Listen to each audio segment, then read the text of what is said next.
When I hated being a woman, I didn't like other women. Women gossip, women are reliable, men are much better to work with, better to have sex with too.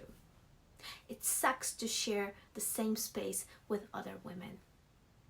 When I hated being a woman, I called any display of vulnerability or tenderness a girly thing. I didn't want to be a girly girl. How annoying to be a woman. When I hated being a woman, I didn't pay attention to my body. I didn't know what my cycles were other than a monthly nuisance I wanted to get rid of. My PMS was a female thing, a fact that men and other women used to point out as the reason for any changes in my and other women's moods.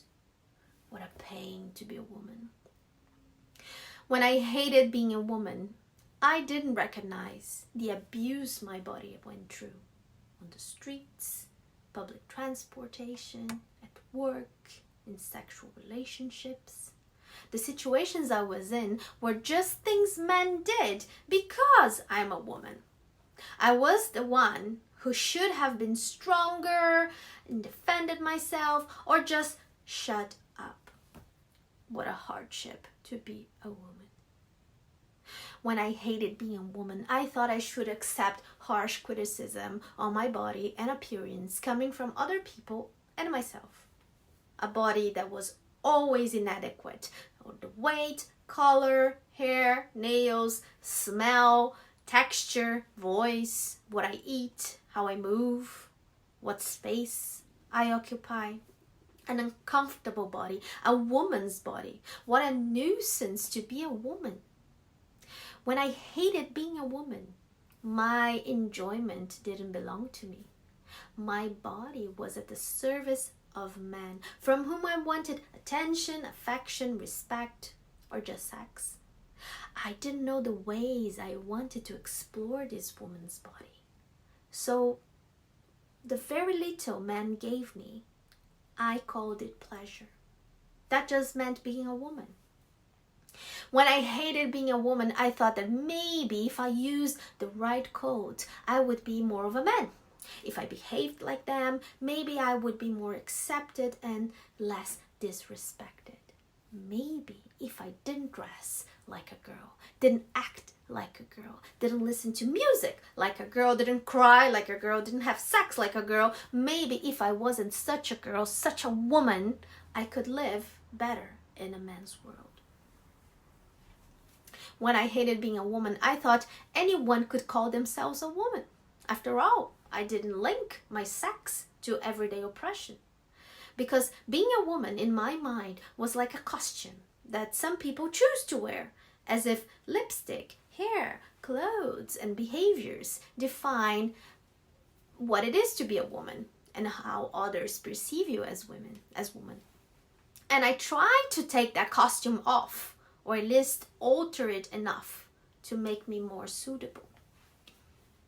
When I hated being a woman, nothing was sacred or divine except a twisted male god. Talking about female spirituality was something for weak, foolish, or crazy people, usually women. And I was very far from understanding any connection of the goddess with myself. I'm not sure when exactly I stopped hating being a woman. But first I stopped hating other women. Women welcomed me. They opened my eyes to our condition with the most powerful weapons they had, their voices, their stories. And I started to like them. And then I loved them. And then I stopped hating myself. I started to question everything I knew and did, and the things that I did not know about myself, about us, women. I appropriated myself as a woman in not one sense, but several, multiple ones, especially this body, a woman's body.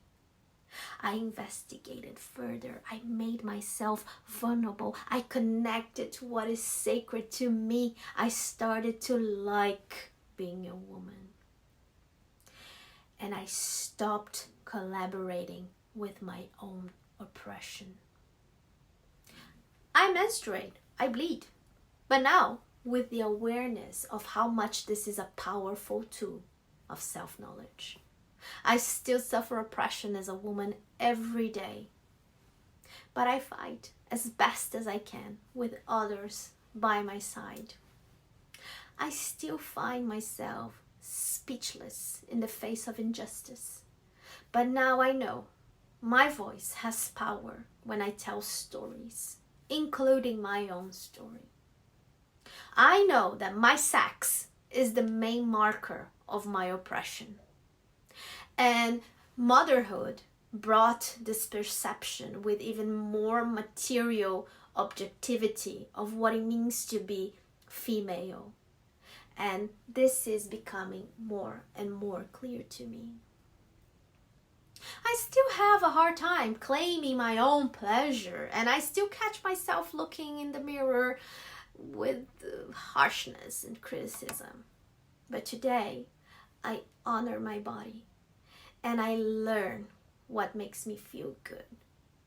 And my female body carries trauma like all other women's bodies. But now I have the courage to face these traumas, exactly because I know I'm not alone. Oppression is daily and frightening, yes, but it no longer comes from myself. Never again from myself. How scary it is to be a woman. How dangerous. How frustrating. How exhausting. How hard. But how beautiful it is to be a woman. How sacred it is to be a woman. What a journey it is to be a woman.